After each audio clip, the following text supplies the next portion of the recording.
ಆಜಿ ಮಸಾಲ. ಎಂತ ಅಡಿಗೆಯ ರುಚಿಯಾಗೋ ರಹಸ್ಯವು 20 ರೂಪಾಯಿ. ಅಮ್ಮನನ್ನ ರಕ್ಷಿಸಲು ಹೋಗಿ ಮಗ ಅಪ್ಪನನ್ನೇ ಕೊಂದಿರುವಂತಹ ಘಟನೆ ನಡೆದಿದೆ. ನೆಲಮಂಗಲದಲ್ಲಿ ಕೌಟುಂಬಿಕ ಕಲಹಕ್ಕೆ ಭೀಕರ ಕೊಲೆ ನಡೆದು ಹೋಗಿದೆ. ಬೆಂಗಳೂರು ಉತ್ತರ ತಾಲೂಕಿನ ಶಿವನಪುರದಲ್ಲಿ ನಡೆದಿರುವಂತಹ ಘಟನೆ ಇದು.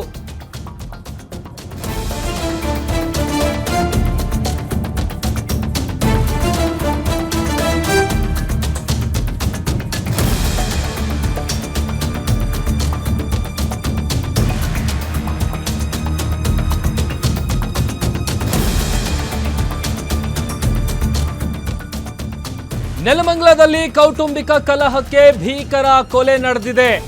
ಅಮ್ಮನನ್ನ ರಕ್ಷಿಸಲು ಹೋಗಿ ಅಪ್ಪನನ್ನೇ ಮಗ ಕೊಂದಿರುವಂತಹ ಘಟನೆ ಬೆಂಗಳೂರು ಉತ್ತರ ತಾಲೂಕಿನ ಶಿವನಪುರದಲ್ಲಿ ನಡೆದಿದೆ. ಹಿರಿಯ ಪತ್ರಕರ್ತ 53 ವರ್ಷದ ಶ್ರೀಧರ್ ಕೊಲೆಯಾದಂತಹ ತಂದೆ ಅಂತ ಗೊತ್ತಾಗ್ತಾ ಇದೆ. ಕುಡಿದ ಅಮಲಿನಲ್ಲಿ ಹೆಂಡತಿಯ ಜೊತೆಗೆ ಶ್ರೀಧರ್ ಜಗಳ ಮಾಡ್ತಾ ಇದ್ರು. ಪತ್ನಿ ಮೇಲೆ ಕತ್ತರಿಯಿಂದ ದಾಳಿಗೆ ಪತಿ ಮುಂದಾಗಿದ್ರು. ಈ ವೇಳೆ ತಾಯಿಯನ್ನ ರಕ್ಷಣೆ ಮಾಡೋದಕ್ಕೆ ಹೋಗಿ ಮಗ ಉದಯ್ ದೊಣ್ಣೆಯಿಂದ ಹೊಡೆದಿದ್ದಾನೆ. ಗಾಯಗೊಂಡ ಶ್ರೀಧರ್ಗೆ ಬಿಜಿಎಸ್ ಆಸ್ಪತ್ರೆಯಲ್ಲಿ ಚಿಕಿತ್ಸೆಗೆ ನಿರಾಕರಿಸಲಾಗಿತ್ತು. ಬಿಜಿಎಸ್ ಆಸ್ಪತ್ರೆಯಲ್ಲಿ ಚಿಕಿತ್ಸೆ ಫಲಕಾರಿಯಾಗದೆ ಶ್ರೀಧರ್ ಸಾವನ್ನಪ್ಪಿದ್ದಾರೆ. ಮಗ ಉದಯ್ ಕುಮಾರ್ನನ್ನ ಬಂಧಿಸಿ ಪೊಲೀಸರು ತನಿಖೆ ನಡೆಸ್ತಾ ಇದ್ದಾರೆ. ಮಾದನಾಯಕನಹಳ್ಳಿ ಠಾಣೆಯಲ್ಲಿ ಇದೀಗ ಕೊಲೆ ಕೇಸ್ ದಾಖಲಾಗಿದೆ. ಮರಣೋತ್ತರ ಪರೀಕ್ಷೆಗಾಗಿ ವಿಕ್ಟೋರಿಯಾ ಆಸ್ಪತ್ರೆಗೆ ಮೃತದೇಹವನ್ನ ರವಾನೆ ಮಾಡಲಾಗಿದೆ. ಕುಡಿದ ಮತ್ತಿನಲ್ಲಿ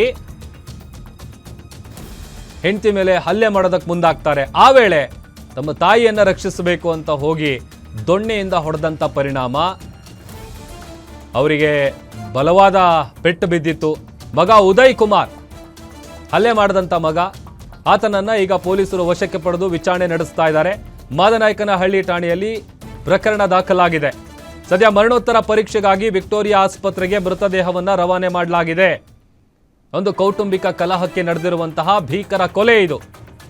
ತಾಯಿಯನ್ನ ರಕ್ಷಣೆ ಮಾಡೋದಕ್ಕೆ ಹೋಗಿ ಮಗ ಉದಯ್ ದೊಣ್ಣೆಯಿಂದ ಹೊಡೆದಂತ ಪರಿಣಾಮ ಹಿರಿಯ ಪತ್ರಕರ್ತರಾದಂಥ ಶ್ರೀಧರ್ ಸಾವನ್ನಪ್ಪಿದ್ದಾರೆ. ಕೊಲೆಯಾದಂತಹ ಹಿರಿಯ ಪತ್ರಕರ್ತರ ಫೋಟೋ ಕೂಡ ನಿಮಗೆ ತೋರಿಸ್ತಾ ಇದ್ದೀವಿ. ಕುಡಿದ ಮತ್ತಿನಲ್ಲಿದ್ರು. ಆ ವೇಳೆ ಹಲ್ಲೆ ಮಾಡೋದಕ್ಕೆ ಹೋಗ್ತಾರೆ. ಕತ್ರಿಯಿಂದ ಏನೋ ದಾಳಿ ಮಾಡೋದಕ್ಕೆ ಮುಂದಾಗ್ತಾರೆ.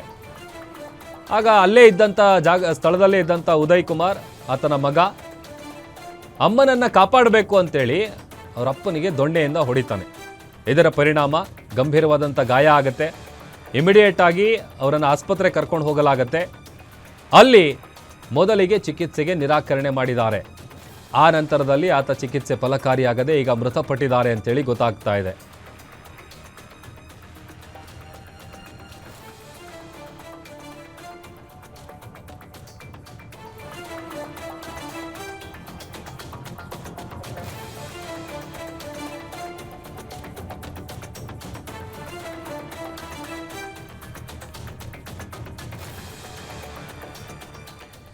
ಬೆಂಗಳೂರು ಉತ್ತರ ತಾಲೂಕಿನ ಶಿವನಪುರದಲ್ಲಿ ನಡೆದಿರುವಂತಹ ಘಟನೆ ಇದು. ಕೌಟುಂಬಿಕ ಕಲಹಕ್ಕೆ ಭೀಕರವಾದಂಥ ಕೊಲೆ ಆಗಿದೆ. ಹಿರಿಯ ಪತ್ರಕರ್ತರಾದಂಥ ಶ್ರೀಧರ್ 53 ವರ್ಷದ ವ್ಯಕ್ತಿ ಕೊಲೆಯಾಗಿರುವಂಥ ತಂದೆ. ಕುಡಿದ ಮತ್ತಿನಲ್ಲಿರ್ತಾರೆ. ಹೆಂಡತಿ ಜೊತೆಗೆ ಜಗಳ ಮಾಡ್ತಾ ಇರ್ತಾರೆ ಶ್ರೀಧರ್. ಪತ್ನಿ ಮೇಲೆ ಕತ್ತರಿಯಿಂದ ದಾಳಿಗೆ ಮುಂದಾಗಿರ್ತಾರೆ. ಈ ವೇಳೆ ತಮ್ಮ ತಾಯಿಯನ್ನು ರಕ್ಷಿಸೋದಕ್ಕೆ ಹೋಗಿ ದೊಣ್ಣೆಯಿಂದ ಮಗ ಉದಯ್ ಹೊಡೆದಿದ್ದಾನೆ. ಇದರಿಂದ ಗಾಯಗೊಂಡಂಥ ಶ್ರೀಧರ್ ಅವರಿಗೆ ಬಿಜಿಎಸ್ ಆಸ್ಪತ್ರೆಗೆ ಕರ್ಕೊಂಡು ಹೋಗ್ತಾರೆ. ಅಲ್ಲಿ ಚಿಕಿತ್ಸೆ ಫಲಕಾರಿಯಾಗದೆ ಸಾವನ್ನಪ್ಪಿದ್ದಾರೆ. ಮಗ ಉದಯ್ ಕುಮಾರ್, ಆತನನ್ನ ಈಗ ಪೊಲೀಸರು ಬಂಧಿಸಿ ತನಿಖೆಯನ್ನು ನಡೆಸ್ತಾ ಇದ್ದಾರೆ. ಮಾದನಾಯಕನಹಳ್ಳಿ ಠಾಣೆಯಲ್ಲಿ ಕೊಲೆ ಕೇಸ್ ಕೂಡ ದಾಖಲಾಗಿದೆ. ಸದ್ಯ ಮರಣೋತ್ತರ ಪರೀಕ್ಷೆಗಾಗಿ ವಿಕ್ಟೋರಿಯಾ ಆಸ್ಪತ್ರೆಗೆ ಮೃತದೇಹವನ್ನ ರವಾನೆ ಮಾಡಲಾಗಿದೆ. ಮತ್ತಷ್ಟು ಡೀಟೇಲ್ಸ್ ಕೊಡ್ತಾರೆ ನಮ್ಮ ಪ್ರತಿನಿಧಿ ಮೂರ್ತಿ. ಯಾವ ವಿಚಾರಕ್ಕೆ ಜಗಳ ಆಡ್ತಾ ಇದ್ರು, ಜೊತೆಗೆ ಎಷ್ಟೊತ್ತಿಗೆ ನಡೆದಿದ್ದ ಘಟನೆ ಇದು, ಏನಿದೆ ಡೀಟೇಲ್ಸ್? ಪ್ರಭು, ಏನು ರಾತ್ರಿ ನಡೆದಿರಂತ ಒಂದು ಘಟನೆ ಇದು. ಬೆಂಗಳೂರು ಉತ್ತರ ತಾಲೂಕಿನ ಶಿವನಪುರದಲ್ಲಿ ಅಪ್ಪ ಅಮ್ಮನ ನಡುವಿನ ಗಲಾಟೆ ಈ ಜೋರಾಗಿತ್ತು. ಹಾಗಾಗಿ ಮಗ ಪಕ್ಕದಲ್ಲೇ ಇದ್ನಲ್ಲ, ಹಾಗಾಗಿ ಸಿಟ್ಟಿಗಿದ್ದು ಅಪ್ಪನ ಮೇಲೆ ಅಲ್ಲೇ ನಡೆದಿರಂತದ್ದು. ಹಾಗಾಗಿ ಚಿಕಿತ್ಸೆಗೆ ಅಂತ ಏನು ತಕ್ಷಣಕ್ಕೆ ಇಲ್ಲಿನ ಸಮೀಪದ ಬಿಜಿಎಸ್ ಆಸ್ಪತ್ರೆಗೆ ಸಾಗಿಸಿದ್ರು ಕೂಡ ಅದು ಚಿಕಿತ್ಸೆ ಫಲಕಾರಿಯಾಗದೆ ಸಾವನ್ನಪ್ಪಿರುವಂತದ್ದು. ಅಪ್ಪ 53 ವರ್ಷದ ಶ್ರೀಧರ್ ಏನಿದ್ದಾರೆ ಅವರು ಸಾವನ್ನಪ್ಪಿರುವಂತದ್ದು. ಈ ಶ್ರೀಧರ್ ಏನ ವೃತ್ತಿಯಲ್ಲಿ ಪತ್ರಕರ್ತರು, ಸಾಕಷ್ಟು ಸೀನಿಯರ್ ಆಗಿದ್ರು, ಬೆಂಗಳೂರಿನಲ್ಲಿ ಖಾಸಗಿ ಪತ್ರಿಕೆಗೂ ಕೂಡ ಕೆಲಸ ಮಾಡ್ತಿದ್ರು ಅಂತ ತಿಳಿದು ಬಂದಿದೆ. ಹಾಗಾಗಿ ಏನು ಮೃತ ಶ್ರೀಧರ್ ಇದಾರಲ್ಲ, ಅವ್ರ ಎರಡನೇ ಮಗ 23 ವರ್ಷದ ಉದಯ್ ಕುಮಾರ್ ಈತ ಆರೋಪಿ ಆಗಿರುವಂತದ್ದು, ತಂದೆಗೆ ಹೊಡೆದಿದ್ದಾನೆ. ಹಾಗಾಗಿ ಇದೊಂದು ಕೋಪದಿಂದ ಆಗಿರುವಂತ ಆಕಸ್ಮಿಕ ಘಟನೆ ಆಗಿದೆ ಪ್ರಭು. ಹಾಗಾಗಿ ಪತ್ರಕರ್ತ ಶ್ರೀಧರ್ ಏನು ಇವರು ಆ ಪತ್ನಿ ದೀನಾನು ಇವರು ಪ್ರೀತಿಸಿ ಪರಸ್ಪರ ಇದ್ ಮಾಡಿದ್ರು. 22 ವರ್ಷಗಳ ನಿರಂತರವಾಗಿ ಇದ್ ಮಾಡಿ ಏನು ಪ್ರೀತಿಸಿ ಮದುವೆ ಆಗಿರೋಂತ ಒಂದು ಜೋಡಿ ಇದು.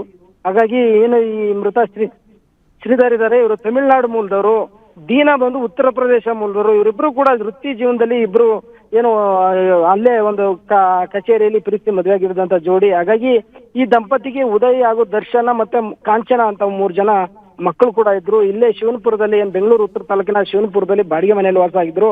ಹಾಗಾಗಿ ರಾತ್ರಿ ಎಂದಿನಂತೆ ಏನು ಯಾವಾಗಲೂ ಕುಡಿದು ಬರ್ತಿದ್ರಂತೆ. ಹಾಗಾಗಿ ರಾತ್ರಿ ಕೂಡ ಶ್ರೀಧರ್ ಕುಡಿದು ಬಂದು ಏನೋ ಕುಡಿದಿನ ಅಮಲಿನಲ್ಲಿ ಪ್ರತಿನಿತ್ಯ ಗಲಾಟೆ ಆಗೋ ರೀತಿಯಲ್ಲಿ ಗಲಾಟೆ ಆಗಿದೆ. ಹಾಗಾಗಿ ಇದರಿಂದ ಮನನೊಂದಂತ ಏನು ಉದಯ್ ಇದ್ದಾನೆ, ಅವನ ಎರಡನೇ ಮಗ, ಅವನು ಹೊಡೆದ್ಬಿಟ್ಟು ಏನು ಒಂದು ಕೊಲೆ ಮಾಡಿರೋಂಥದ್ದು. ಹಾಗಾಗಿ ಏನು ಈ ತಕ್ಷಣವೇ ಏನೋ ಆಸ್ಪತ್ರೆಯಿಂದ MLC ಹೋಗಿತ್ತು. ಹಾಗಾಗಿ ಆ MLC ಆಧಾರದ ಮೇಲೆ ಈಗ ಉದಯನನ್ನ ಅರೆಸ್ಟ್ ಮಾಡಿರೋಂಥದ್ದು. ಅರೆಸ್ಟ್ ಮಾಡಿ ಅವನ ತನಿಖೆ ಮಾಡಿದಾಗ ಹೇಳ್ತಾನೆ, ನನ್ನ ಅಮ್ಮನಿಗೆ ಕತ್ತರಿಯಿಂದ ಕೊಲೆ ಮಾಡಲು ಪ್ರಯತ್ನಿಸಿದ್ರು ಅಪ್ಪ. ಹಾಗಾಗಿ ಆ ಕೋಪದಲ್ಲಿ ಎಲ್ಲಿ ಮಾಡ್ಬಿಡ್ತಾರೋ ಅಂತ ಹೇಳಿ ನನಗೂ ದೊಣ್ಣೆಯಿಂದ ಹೊಡೆದೆ. ಹಾಗಾಗಿ ಅಪ್ಪ ಏನು ಸಾವನ್ನಪ್ಪಿದ್ದಾರೆ ಅಂತ. ಹಾಗಾಗಿ ಈಗ ಒಂದು ಶ್ರೀಧರ್ ಅವರ ಮೃತದೇಹವನ್ನ ವಿಕ್ಟೋರಿಯಾ ಆಸ್ಪತ್ರೆಗೆ ಮರಣೋತ್ತರ ಪರೀಕ್ಷೆಗೆ ಸಾಗಿಸಿದ್ದಾರೆ.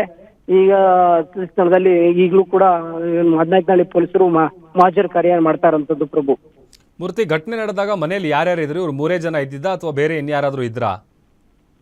ಹೌದು ಪ್ರಭು, ಏನು 3 ಜನ ಮಕ್ಕಳು ಏನಿದ್ದಾರೆ, ಅದೇ ದಂಪತಿಗೆ ಉದಯ್ ಮತ್ತೆ ದರ್ಶನ ಕಾಂಚನ ಅಂತ 3 ಜನ ಮಕ್ಕಳಿದಾರಲ್ಲ, ಆ 3 ಜನ ಕೂಡ ಇದ್ರು ಅಂತ. ದರ್ಶನ್ ಮಾತ್ರ ಆಗಷ್ಟೇ ಸ್ವಲ್ಪ ಈಚೆ ಏನೋ ಓಡಾಡ್ತಿದ್ದಂತೆ. ಒಟ್ಟಾರೆ ಈ ಒಂದು ಲೊಕೇಶನ್ ಅಲ್ಲಿ ಇದ್ದ ದರ್ಶನ್ ಕೂಡ. ಹಾಗಾಗಿ 3 ಜನ ಮಕ್ಕಳು, ಗಂಡ ಹೆಂಡತಿ ಅಂದ್ರೆ ಅಪ್ಪ ಅಮ್ಮ, ಇವರು 3 ಜನ ಮನೆಯಲ್ಲಿ ಇರೋಂತ ಒಂದು ಸಂದರ್ಭದಲ್ಲಿ, ಅಂದ್ರೆ 3 ಜನ ಮಕ್ಕಳು, ಗಂಡ ಹೆಂಡತಿ, ಒಟ್ಟು 5 ಜನ ಇರೋಂತ ಒಂದು ಟೈಮಲ್ಲಿ ಮಾತು ಒಂದು ಗಲಾಟೆ ನಡೀತು. ಆ ಗುಡ್ದ ಮತ್ತಿನಲ್ಲಿ ಸಾಕಷ್ಟು ಜೋರು ಗಲಾಟೆ ಮಾಡ್ತಿದ್ರು ಅಪ್ಪ ಶ್ರೀಧರ್. ಹಾಗಾಗಿ ನಾನು ನಿಲ್ಸಲ್ ಪ್ರಯತ್ನ ಹೇಳ್ತಾ ಇದ್ದೆ, ಆದ್ರೂ ಕೂಡ ಈ ಮ್ಯೂಸಿಕ್ ಹಾಕೊಂಡು ವಿಚಿತ್ರವಾಗಿ ಕೂಗಾಟ ಕೂಡ ಸ್ಟಾರ್ಟ್ ಮಾಡಿದ್ರು. ಹಾಗಾಗಿ ನಾನು ಎಷ್ಟು ಪ್ರಯತ್ನ ಪಟ್ರು ಆಗ್ಲಿಲ್ಲ. ಮತ್ತೆ ಈ ಗಲಾಟೆ ಒಳಗೆ ತಾಯಿಗೆ ಏನು ಆ ಕತ್ರಿ ಇತ್ತು, ಕತ್ರಿಯಿಂದ ತಿವಿಯೋದಿಕ್ಕೂ ಕೂಡ ಹೋಗ್ಬಿಟ್ಟಿದ್ರು. ಹಾಗಾಗಿ ಏನು ನನಗೆ ಕೋಪ ತಾಳ್ಲಾರ್ದೆ ನಾನು ಈಗ ಅಪ್ಪನಿಗೆ ಹೊಡೆದ್ಬಿಟ್ಟು ಕೊಲೆ ಮಾಡಿರುವಂತದ್ದು ಅಂತ ಹೇಳಿ ಪೊಲೀಸರ ಒಂದು ತನಿಖೆ ವೇಳೆ ಬಾಯ್ಬಿಟ್ಟಿರುವಂತದ್ದು ಪ್ರಭು. ಓಕೆ, ಥ್ಯಾಂಕ್ ಯು ಮೂರ್ತಿ ನಿಮ್ಮೆಲ್ಲ ಡೀಟೇಲ್ಸ್ಗಾಗಿ.